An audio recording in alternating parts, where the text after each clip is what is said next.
Right now, we take you to the D&M Leasing Hotline, or via the D&M Leasing Hotline to Surprise, Arizona, where spring training for your World Series champion Texas Rangers is going on. And so we had to make sure that we got a conversation and got some, eyes on the ground. She works for MLB.com, wrote a really interesting piece earlier today about some pitching prospects who might be major league ready. And so I had to call her up. Kennedi Landry, at Ken Landry on Twitter. Kennedi, how you doing today? I'm good. How are y'all doing today? Doing well. Excited to be able to talk to you about the Rangers because, there's been a lot of talk here and we're, gearing up for this, but a lot of it for me ultimately boils down to I can't wait to see it. So you were able to be out there and get your eyes on some of the things out there. So this should be really fun. I'm excited, at least. No pressure with that. But I guess let's begin here. Jordan Montgomery has been a lot of conversation because of the way that you have three guys that are going to be major rotation pieces that are injured until pretty far deep into the season. First of all, how tenable do you think this rotation as currently constituted, or at least as we project it to be constituted to break camp, how tenable do you think this is when it comes to just like its strength as a rotation in and of itself, and then the viability of health for the amount of time that you're expecting the likes of Eovaldi, Gray, Heaney, Dunning, Bradford to be able to carry this team? Yeah, it's going to have to work, quite honestly. When you're looking at this rotation, you have, five guys, including Cody Bradford. You have two who kind of not extended, but periods on the injured list last year, and Nathan Eovaldi and John Gray. And then, again, those three guys coming back later in the summer. So, whether or not it is going to work, something is going to have to work out. Like you said, those three guys that I wrote about today are all on the 40-man roster, can be called up at any point. It's not outside of the realm of possibility. We see one of those three sooner rather than later, whether that's performance-based, whether that's injury-based, whether that's, a lot of things can happen between now and opening day, between now and May even with any of this group. So the Rangers, Chris Young, the front office obviously feels confident in the group that they have. It just seems like Jordan Montgomery's asking price is a little too high for what the Rangers have right now, and it's the highest payroll in franchise history. People are going to say like, oh, they're not spending as much as they have, but there's a lot of money on the books right now, so there's a lot going on, start to finish here. And like I said, it's going to have to work until we get some of those they get some of those arms back later in the year. This is going to be very unscientific because I don't know how you put percentages on this, but like, what is your kind of current feel on the viability or the likelihood that Jordan Montgomery, ends up being on the Rangers this year? Because it seems like with his agent Scott Boras, sometimes this is just posturing with the team and Boras, and ultimately something will get done. Do you have that feeling, or are you in a place where you're looking forward to this team without Jordan Montgomery? Yeah, I think at this point you're kind of looking at this team without Jordan Montgomery. It does seem like, Scott Boras and not just the Rangers, but the entire league are kind of playing chicken with each other right now. Like who's gonna blink first? Who's gonna do X, Y, and Z, or whatever? So I don't know. It's very interesting. I think spring training has started. All of these teams who were in discussions with Jordan Montgomery and Scott Boras, and even Blake Snell, who also is a Boras client, they now kind of have to go in and at least appear confident in what they have and what they're doing. So whether or not, Jordan Montgomery signs with the Rangers or any other team, all of these GMs have to, look like they're confident in what they're doing right now. So I think Chris Young has appeared confident. I don't know if he really is, but, it looks like this, this is the group they're going to have going forward. He told the media to not expect really any more major acquisitions. That doesn't mean things can't change over the next week, but I think that's where we're going here. Kennedi, going to another spot, going inside the bullpen, what are kind of your thoughts on how the Rangers bullpen is currently constructed? Looking through kind of the depth chart, I didn't see as many left-handers that I think you would want to go into the season with. Do you think there's going to be any guys that we didn't see last year they're going to be in the bullpen this upcoming year, or do you think it's going to be kind of just a makeshift group? Yeah, I honestly did realize there's not a lot of lefties on this roster as there were last year, but I do think it does feel like the bullpen's in a much better position than I think it was at the beginning of last season, especially with the additions of, Kirby Yates, who had a real great bounce back season. You have David Robertson, who's been, really good throughout his entire career. Honestly, I was kind of shocked that he had been in the league this long when the Rangers signed him. I was like, oh, wow, he's like a little older than I thought he was, but he's, again, a very accomplished closer for much of his career. And there are some lefties. I think Danny Duffy has a great shot to make this roster out of camp. He's a veteran lefty coming off of a lot of injuries. He was rehabbing with Frisco last year, actually. So I do think, this group, there's a lot of opportunities for a lot of guys in camp to make the roster. Bruce Bochy has been very honest and clear about what's going on here. But it'll be very interesting to see how, Bruce Bochy mixes and matches, especially when all of your high leverage options at this point with Kirby, Robertson, Spores, and Leclerc are right-handers. I'm very interested to see how a bullpen wizard like Bruce Bochy will handle that. Yeah, we're talking to Kennedi Landry of MLB.com right here on 105 through the Fan. Before we go any further, we do have a person listening that wanted to ask, are you making a left or a right turn? I actually am parked. I should turn that off. I put the hazards on because I had to pull over. I couldn't find a parking spot, so I just put the hazards on for a second there. Okay. So I think you should keep the hazards on. Let's make sure that you're safe as you give us a little bit of your time.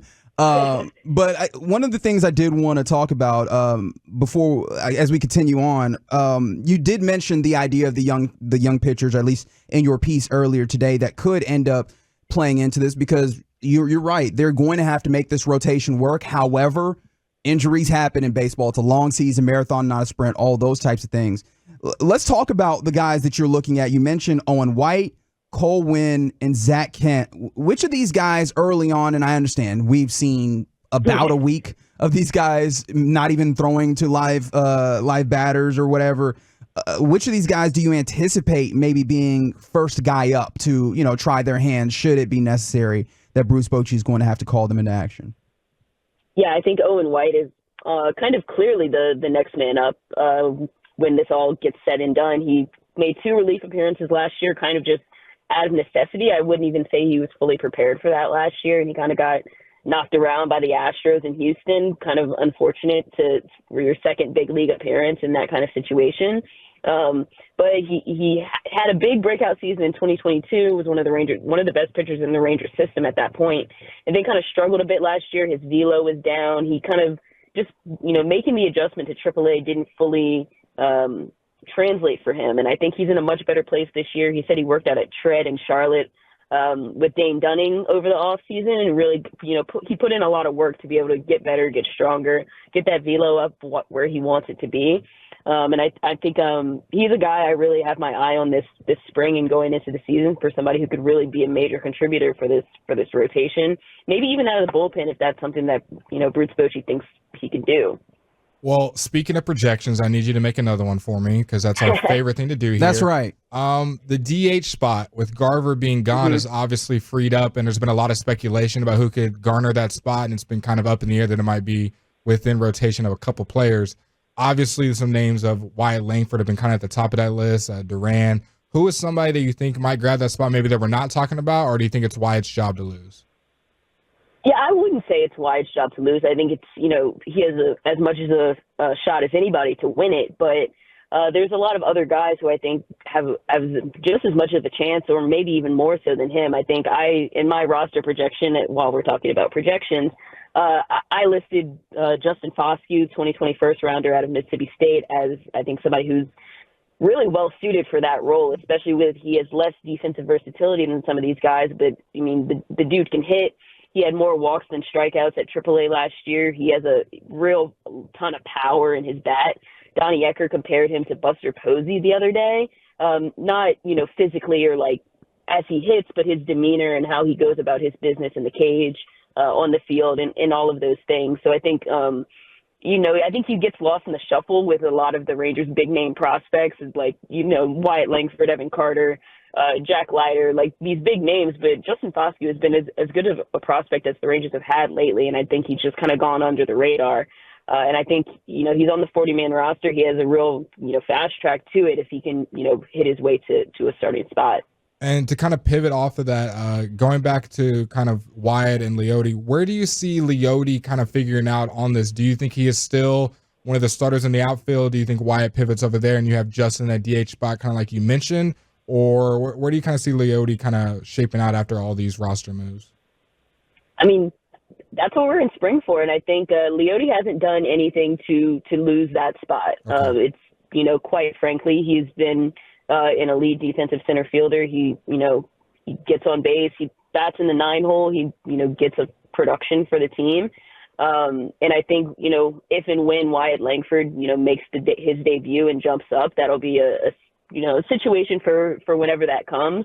I do foresee when Wyatt does, eventually come up to make his debut, him getting a lot of DH days and a lot more rotational schedule with, those 4 outfielders, Evan Carter, Adolis Garcia, and Leote Taveras. Just because Wyatt's a serviceable outfielder, but with Leote, Evan, and Adolis, it's really hard to make that defensive switch, especially with how Bruce Bochy really, thrives off of defense in this game. So I think, those are it's hard decisions to make, but it's good to have hard decisions to make in this game. So I think when, all is said and done and all of these roster moves are made, it'll be interesting to see how Bruce and CY kind of mix and match all of these things. Yeah, absolutely. But I mean, once Leote comes up, it kind of brings up a really interesting idea, because you mentioned all the young guys that at least we can really anticipate being up at the major league level, or that we can maybe see possibly making it to the major league level, either breaking camp or at some point during the season. Is Leote the chief of the guys that could be made, I don't have the right word, but like expendable in a way, or like become a really good trade piece possibly? Or is there another guy that maybe comes to mind as a situation where he could possibly end up in that place? Yeah, I think there's a few guys, especially, once you get deeper into the system, that could, be on their way out of the door. I think Justin Foscue is one of the biggest guys that a lot of people are kind of shocked that is still in this organization, especially he's a second baseman. He's a depth option, especially when you have Marcus Semien, and then you have Ezekiel Duran, Josh Smith, Corey Seager at shortstop. There's a lot of, different guys that can play his position. So that's somebody who could ultimately, be on his way out. I wouldn't, put money on that or anything at this point. But it's very interesting that, so many of these guys have, stuck around for as long as they have. And, Chris Young always says it takes 2 to make a trade. So it can't be, I'm sure there were conversations that happened, especially at last year's trade deadline, where the Rangers did ship off 2 middle infielders for Scherzer and Montgomery. But, a lot will have to happen, I think, with, guys are being shipped in and out via trade. Before we let you go here, Kennedy, I guess 2 questions. I'll begin with this one. What player are you most excited to watch? Because I know for me, Justin Foscue is that guy, particularly because they're putting a first base glove in his hand and trying to get him work there. And that would seem to, tell me that they're really trying to find a way to get him, keep him on the roster and have him available to do many things. What player is kind of catching your fascination that you'll kind of keep an eye on in a significant way? Yeah, I think all of those young pitchers I'm really keeping a close eye on. Those 3 I wrote about, Zach Kent, Colwyn, Owen White, I think are going to be super important. Like I said, Jack Leiter, I'm really interested to see if he finally puts this all together and, forces the Rangers to make a move to get him on the big league roster. That's a guy that the Rangers have really never lost hope in, even as, externally things got a little dicey. So there's a lot to watch for. I know when you look at this roster, it's a lot of guys returning from, the team that just won the World Series outside of Jordan Montgomery and Mitch Garver, like you said. So a lot of my interest is kind of elsewhere when, a lot of these young guys, these upper levels of the minors that could contribute down the line this season. And finally, you're out in Surprise, Arizona. Obviously, a lot of work to be done. Keep an eye on this team. What's something that you're hoping to get done, or that you enjoy doing when you actually get a little U time out there in Arizona? My favorite thing to do when I'm out here in Arizona is there's this great book bar out in Phoenix. It's a bookstore that also has a bar in the middle of it. They have some great wine out there, and I love to just, if I have an off day, I'll bring a book and post up with a couple glasses of wine for a little bit and, have a good time. Sounds like a good time to me. Yeah. Blake is perfect. our resident wine connoisseur, and that is such a writer answer, is to go to a book It is, bar. actually.